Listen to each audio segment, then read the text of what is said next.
come up with a very clear program on how AMEN will be taken forward. Uh, Thailand, Indonesia, Philippines are critical for us to get the second round of funding that can help the remaining ASEAN countries do their own pilot test in their area. And Merly told me she's 70% sure. But again, this is where all of it started. No?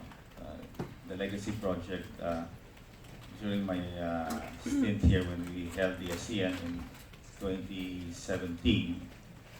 The legacy project was actually an idea, not my idea. It was an idea that Bernie brought in a meeting that we had.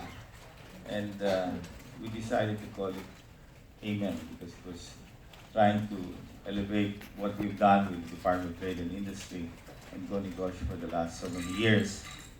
That has really succeeded in really bringing mentorship down to the grassroots level.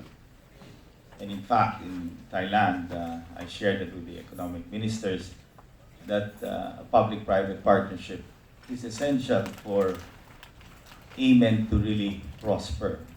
Without the foundation of a partnership in their country between government and the private sector, in our case, Go Negosyo, it won't succeed. And I think everybody agreed to that. And the emphasis really was to tell the ministers present, some of the programs are handled by the trade secretary, but in some countries there is a MSME secretary or entrepreneurship person who's handling that separate from the trade secretary. But what is essential, I was telling them that the public-private partnership is the basic foundation. And at the ASEAN level, the ASEAN Business Advisory Council, together with AXME, becomes the public-private partnership at that level.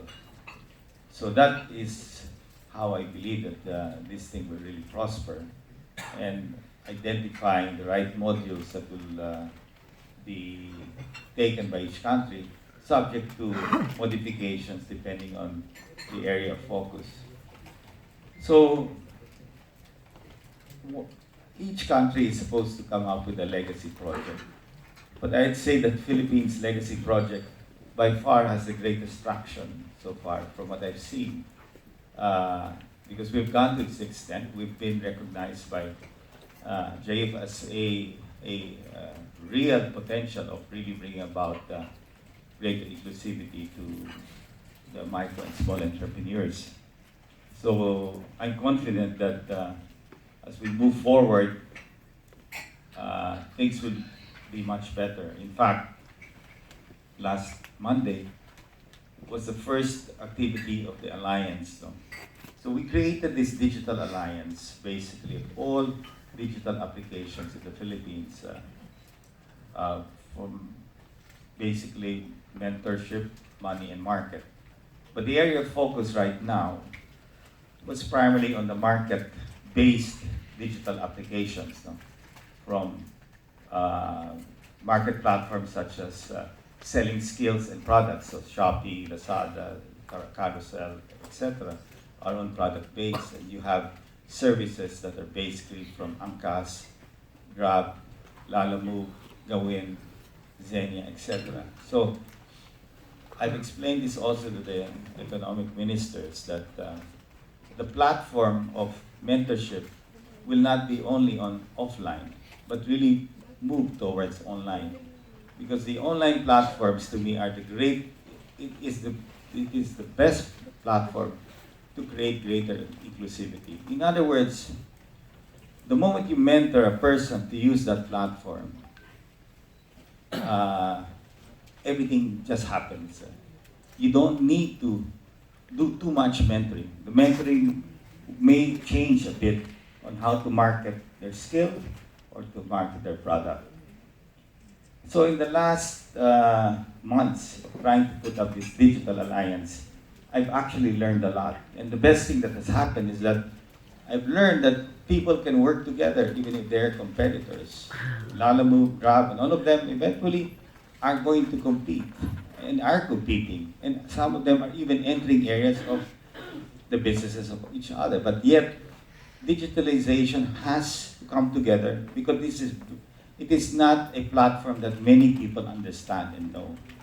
In fact, I spoke in this conference called Seekless yesterday. And I asked the audience of 500 people, what are you doing in this conference? And believe me, nobody could even answer the question. I even asked them, how many of you are entrepreneurs? How many of you have used an app beyond Facebook? Hardly anyone could raise their hand. And that shows you that many Filipinos still do not understand digitalization. Sometimes they get muddled because it's part of the fourth industrial revolution. Thailand's theme is actually fourth IR, which is digitalization. It's so heavy, people above 50 and 60 try to understand it, including myself. But in the end of the day, not everybody really understands it. But simply, that event on Monday made everybody understand it because we basically projected the beneficiaries of each app on how they use the app. So the mentorship actually, I was telling him earlier, digitalization has to be part of the module. And we have a WhatsApp group with all the ABAC chairs. I told them that moving forward, Amen will have to use digitalization mentorship. In other words, we cannot mentor physically all of these mentees all over the Philippines or in your country. But through an app, we can be able to reach them to, whether it's definitely online, FaceTime, or whatever. And that's the only way I feel that we can reach more people at a cheaper cost. In fact, between the Department of Trade and Industry and us, to sustain offline mentorship for the next couple of years will also be very expensive. So I've asked Merly to study how we can do 50% offline and 50% online on areas that have strong connectivity. Of course, in areas that do not have strong connectivity, we will have to be more offline. So I think this is exciting.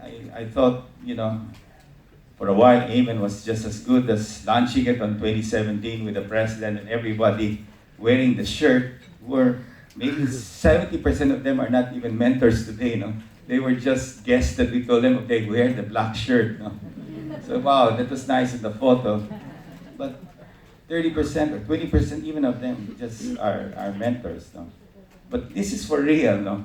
I mean, and I'm happy that all of you and many of you here are part of this program already of Kapatid mentorship with the Department of Trade and Industry and Go Negosyo for the past 3 years in 2016, late 2016, when President Duterte was voted in as our president. But even previous to that, for the last 14 years, I was sharing with the council members, the reason why we are here today is because we've been doing that for the last 14 years.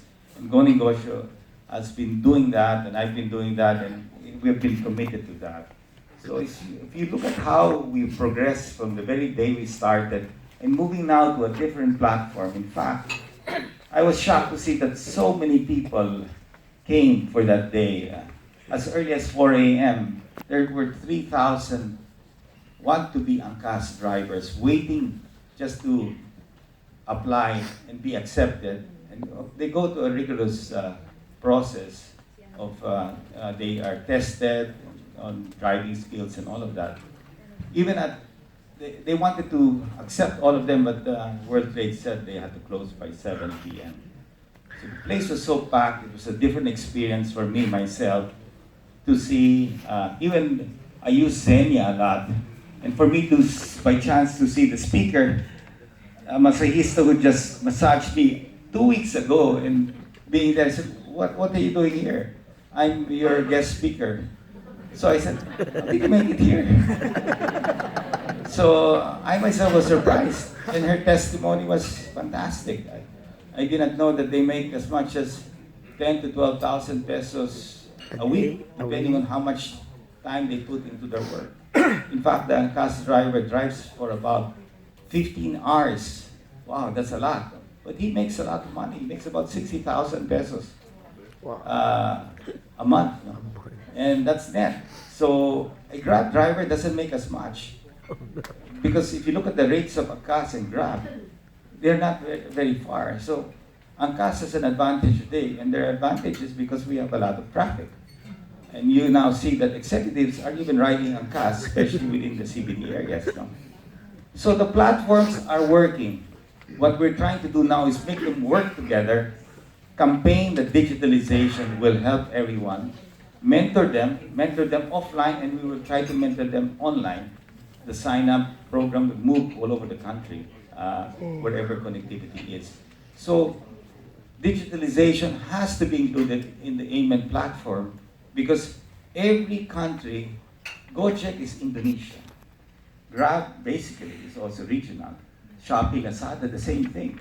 One day Angkas will be also regional because somebody will want to partner with them. They're just so powerful. Gojek just bought coins.ph here in the Philippines. So they're doing a different entry. They're doing it by payments. But eventually they'll have the same thing. Cars and motorcycles. Xenia is moving beyond massage to other formats, medical, etc. So all platforms will be exploring, expanding their services. So this is just the beginning. And as connectivity improves, and it will improve to the third telco and even the two other telcos, I believe that this is the way forward. And I think many in this room who don't understand digitalization, you have to start to understand what are the formats out there that help. In fact, we will try to expose the 800 mentors that we have on digitalization and how and what platforms are existing and how it will help. Because the moment we just introduce micro and small entrepreneurs to these platforms, there is not much effort. We hope that the mindset kicks in of an entrepreneur. That's important. I mean, as I was sharing with the crowd there, we will do everything to help you, but in the end, if you don't have the right mindset, passion, persistence, perseverance, and I can't do anything. But these formats will be made available. While fintech is still moving this country, government is kind of watching and getting rid of all those fake money lending online. This is also the next wave, the money side. But right now what's taking place is the market side, which is very important. The market side is important. Moving towards the e-wallet will definitely happen. It's just a matter of time. But the moment we have both money and market on the digital level coming together, then that even becomes super powerful. So life will be easier for us in really scaling this down to the micro and small entrepreneurs, because the generation that is taking over our role is the younger generation who understands this platform. Anybody, I talked to my daughter who's 10, 12 years old, she understands it. She knows how to sell in Shopee. So they just are gifted with that talent. And I expect that in the next 10 years, the whole landscape will change. Inclusivity will definitely be there because this platform creates greater democracy. So I'm glad that many of you have decided to be part of this program of AMEN. And I'm hoping that the council will continue to push hard. The objective is each country must have a public-private partnership. If that country will not have a public-private partnership, being led by the private sector, it will not work. That's for sure. And I've said it to them, that there has to be somebody in Cambodia, Thailand, Indonesia, driving it. So the first countries, Indonesia did well, Malaysia did well, Thailand already has its own program. So every country, even Cambodia, even without funding, is already going to start. So if they embrace the process of a public-private partnership at the local level, then the chances of success is great. And of course, the key element in all of this is really our mentors, the local mentors and the ASEAN mentors. You are critical to making this work. Your time, your effort, and your passion to serve and help our micro entrepreneurs is what matters most. Thank you. Joey.